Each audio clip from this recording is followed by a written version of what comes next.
दोस्तों आप सभी से जानते हैं कि कल हमारी सीईटी सेल ने हमारे लिए जो हमारा कैप 1 का अलॉटमेंट था वो क्या आपका रिलीज किया था। अब यहाँ पे अगर आज हम बात करें तो आज हम इस वीडियो के माध्यम से हम ये जानेंगे कि अगर आगे का जो प्रोसेस है वो हमें करना है तो हम किस तरह से कर सकते हैं। अब यहाँ पे अगर मैं बात करूं तो कल जब कैप अलॉट हुआ तो वहां पे आपके 3 तरह के स्टूडेंट्स होंगे। एक पहले स्टूडेंट ऐसे होंगे जिन्हें कॉलेज ही अलॉट नहीं हुआ है।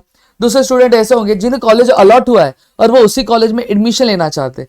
तीसरे स्टूडेंट ऐसे होंगे जिन्हें कॉलेज अलॉट हुआ है, वो कॉलेज को रखना भी चाहते हैं लेकिन वो कैप 2 के लिए भी क्या फॉर्म क्या फिल करना चाहते हैं आपके ऑप्शन फॉर्म का। अब वो सारी चीजें क्या करनी है, किस तरह से करनी है, वो सारी चीजें यहाँ पे हम क्या बात करेंगे। सबसे पहली चीज, अगर आपको कॉलेज अलॉट हो नहीं हुआ है तो आपको कुछ नहीं करना है, आप बेझिझक बैठे रहो दोस्तों। आप कैप 2 के लिए क्या ऐसे ही एलिजिबल हो जाते हैं। अब दूसरे स्टूडेंट्स की अगर मैं यहाँ पे बात करता हूँ, जो कैटेगरी दूसरी है, दूसरी कैटेगरी में जो स्टूडेंट्स है वो उनका क्या, अब यहाँ पे वो वैसे स्टूडेंट है जिन्हें कॉलेज अलॉट हुआ है, वो कॉलेज में वो उसी कॉलेज में एडमिशन लेना चाहते हैं और अपना एडमिशन क्या कंफर्म करना चाहते हैं।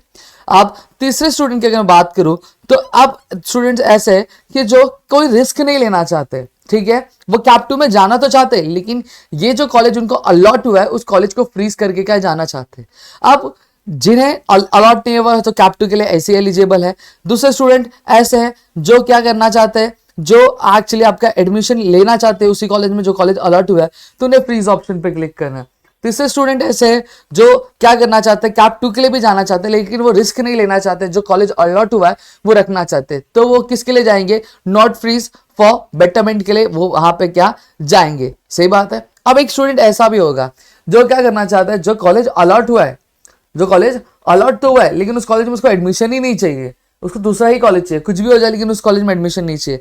तो ये चौथे वाले स्टूडेंट्स के लिए मैं बता दूं, आपको कुछ नहीं करने की जरूरत है। आप ऑटोमेटिकली अगर आप कुछ नहीं करते हो तो आप कैप 2 के लिए वैसे भी क्या एलिजिबल हो, ठीक है। अब यहाँ पे हम क्या एक एक करके चीजें बात करेंगे। अब यहाँ पे हमारे एक दोस्त है जिन्हें जो कॉलेज अलॉट हुआ है, ये आपका इंस्टीट्यूट का नाम है जो अलॉट हुआ है और कोर्स जो अलॉट हुआ है वो यहाँ पे, उनका सीट टाइप जो है वो भी यहाँ पे हमें दिख रहा है AI है, यानी ऑल इंडिया, यानी इनको JEE के बेसिस पे जो कॉलेज का अलॉट हुआ था और उन्होंने ये प्रेफरेंस रखा था, वो 10 नंबर पे क्या प्रेफरेंस क्या रखा था कॉलेज का। अब यहाँ पे अगर मैं बात करूँ तो यहाँ पे हमारे पास क्या अब ऑप्शंस आ रहे हैं, तो यहाँ पे आपको इनकम्प्लीट वाले पे चीजें पे क्या क्लिक करनी है, मैं यहाँ पे क्लिक करूंगा। अब जैसे ही मैं क्लिक करूंगा तो यहाँ पे मेरे पास सारी चीजें आ जाएंगी। The thing which I need to do is, मुझे सारी चीजें मेरी चेक करनी है कि मेरी सारी चीजें सही है कि नहीं। मेरा नाम देख लूंगा, मैं मेरा जेंडर देख लूंगा, मेरा डेट ऑफ बर्थ प्रॉपर है कि नहीं रही, मेरा कैंडिडेट टाइप देख लूंगा, मेरी होम यूनिवर्सिटी बट ऑब्वियसली बात वो चेक करनी है। कैटेगरी मेरा एडमिशन के लिए कैटेगरी EWS के लिए अप्लाई किया था, हाँ तो हाँ, ना तो ना, applied for open no, disability not applicable, defence type, ये सारी चीजें मैं चेक कर लूंगा। Applied for TFWS yes, minority and no, अब मेरा परसेंटेज। अब आप बोलोगे कि सर ये सारी चीजें क्यों चेक करना बोल रहा, भैया इसलिए चेक करने बोल रहा हूँ क्योंकि आगे चलकर आपको एडमिशन के टाइम पे कोई दिक्कत नहीं आनी चाहिए, इसलिए अभी जो भी चीजें वेरीफाई करते हुए जाओ, ठीक है। आप प्रोसीड टू सीट एक्सेप्टेंस यहाँ पे मैं क्लिक करूँ, यहाँ पे आ गया। अब यहाँ पे मुझे क्या बोला गया है, मुझे कुछ चीजें सिलेक्ट करने बोली गई है। क्या बोला है, list of parameters to be checked by the candidate. अब जेंडर क्या, मेल की फीमेल, करेक्ट या इनकरेक्ट, यहाँ पे जेंडर मेल दिया हुआ है तो ये सही है कि गलत है, तो यहाँ पे करेक्ट है, ठीक है। कैंडिडेट टाइप मेरा महाराष्ट्र है कि नहीं है, हाँ मेरा टाइप ए महाराष्ट्र में है, ठीक है। अब यहाँ पे अगर मैं डालू EWS नहीं, PWS नॉट एप्लीकेबल, डिफेंस नहीं है, ठीक है, और फिर नहीं है। TFWS के लिए अप्लाई किया था क्या, हाँ TFWS के हमने अप्लाई किया था, ठीक है, तो ये हाँ चीजें आ गई।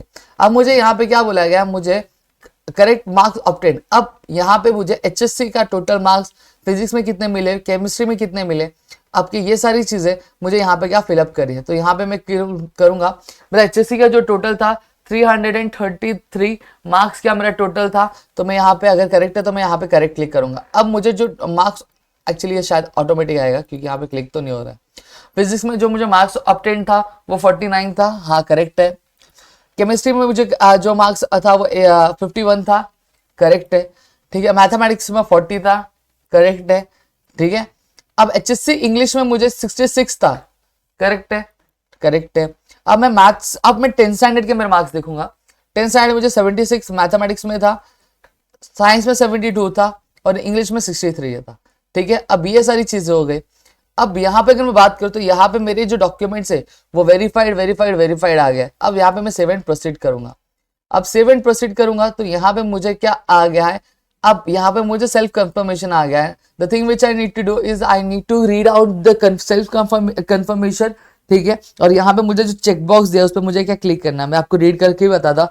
I have read the information brochure as per the instruction given in the rule number 9. I have verified that the seat allotted made to me is as per the rules and regulation. I also ensure that the claims made by the application form, आप read कर लेना भाई, बहुत ज़्यादा time हो जाएगा, ठीक है। तो यहाँ पे मैं सेव एंड प्रोसीड करूंगा।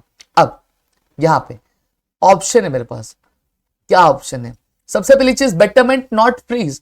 मैं यहाँ पे कॉलेज तो मेरे पास रहेगा लेकिन मैं बेटरमेंट के लिए जा रहा हूँ और यहाँ पे मेरे पास क्या आएगा, फ्रीज हो जाएगा। मतलब मुझे इसी कॉलेज में एडमिशन लेना है इसलिए मैं फ्रीज कर दे रहा हूँ, मतलब जो चाहिए था मुझे वो मुझे मिल गया, ठीक है। तो अब यहाँ पे अगर आप क्या करना चाहते हो, आप जो है कॉलेज, यही जो आपको कॉलेज अलॉट हुआ है, अगर आप करना चाहते हो तो आप यहाँ पे क्लिक करके जा सकते हो। तो देखो यहाँ पे लिखा हुआ है candidate who have been allotted seat other than first preference, and if candidate is satisfied with such candidate can freeze the offer seat by itself by verifying the current date, ensuring the correctness detail in the year, ठीक है। वही चीज जो मैंने आपको बताई वही लिखा है। After freezing the allotted seat, such candidate shall report to the allotted institute and seek admission on the allotted। अब आपने अगर फ्रीज एंड प्रोसीड पे कर दिया तो आपको कॉलेज विजिट करना है और आपको क्या करना है, एडमिशन आपका क्या कंफर्म करना है। For such candidate the allotment so shall be final allotment। अब आपने फ्रीज कर दिया तो ये आपका फाइनल अलॉटमेंट रहेगा, इसके बाद आप कोई भी अलॉटमेंट कर नहीं सकते हो। अब लास्ट डेट जो है ऑनलाइन सीट एक्सेप्टेंस की अलॉटमेंट की वो क्या है, 28 है, दोपहर के 3 बजे था, ठीक है।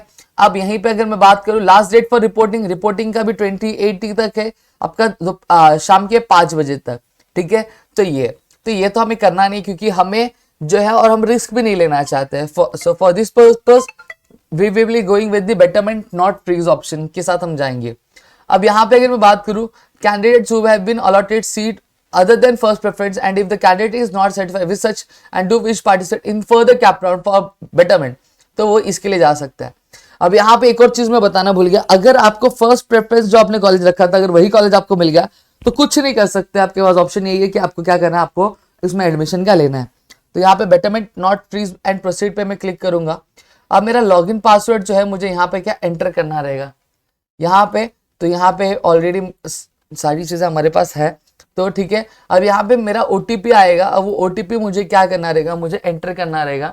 अब ओटीपी जो है मुझे मेरे जो नंबर मैंने रजिस्टर किया था उसके थ्रू आएगा, ठीक है। तो मैं वो भी यहाँ पे एंटर कर दूंगा, ठीक है। अब यहाँ पे मैं वेरीफाई कर दूंगा। अब जैसे मैं वेरीफाई करता हूँ तो यहाँ पे मुझे क्या बोला गया, मुझे पेमेंट मोड बोला गया, तो यहाँ पे ऑनलाइन मैं करूंगा और यहाँ पे मैं सेव एंड प्रोसीड करूंगा। अब सीट एक्सेप्टेंस की जो फीस है वो कितनी 1000 रुपीज है, कितनी है 1000 है, तो यहाँ पे मैं सिलेक्ट करूंगा और प्रोसीड टू पेमेंट करूंगा, ठीक है। अब आई एग्री टर्म्स मैं क्लिक करूंगा, या फिर मैं रोजार पे करना चाहूंगा तो मैं रोजार पे करना चाहूंगा, ठीक है। तो इसमें से मैं कुछ भी कर सकता हूँ और यही करके अब मुझे क्या करना है, आगे प्रोसीड करना है दोस्तों, ठीक है। तो मैं पेमेंट में पहले कंप्लीट कर लेता हूँ, फिर उससे यहाँ पे मैं आपसे बात करता हूँ दोस्तों। अब दोस्तों अब जैसे ही आप पेमेंट मेथड पूरा कंप्लीट कर देंगे तो आपको इस तरह के पेज पे डायरेक्ट कर दिया जाएगा और यहाँ पे आप देख सकते हो कि स्टेटस जो है मेरा बेटरमेंट नॉट फॉर फ्रीज गया है और सीट एक्सेप्टेंस कंफर्मेशन कंफर्म, ठीक है। मैं बेटरमेंट के लिए गया, मैं फ्रीज के लिए नहीं गया हूँ, ठीक है। तो यहाँ पे इस तरह से क्या मेरा जो पूरा जो चीज है वो यहाँ पे मुझे आ गया। यहाँ पे मैं प्रिंट सीट एक्सेप्टेंस करके मैं यहाँ पे सेव कर लूंगा चीजें। आई होप आपको चीजें समझी होंगी, समझी है दोस्तों। और भी ऐसे अपडेट्स के लिए आपको चैनल पे बने रहो और आपने तो चैनल को सब्सक्राइब करके ही रखा होगा क्योंकि आने वाले दिनों में आपके लिए बहुत सारी चीजें क्या यहाँ पे आने वाली कैप 2 का भी ऑप्शन फॉर्म किस तरह से बनाना है उसके बारे में भी आपको पूरी चीजें क्या गाइड की जाएंगी। तो चलो दोस्तों मिलेंगे हमारे नेक्स्ट वीडियो में, तब तक के लिए घर पे रहो सुरक्षित, अपना ध्यान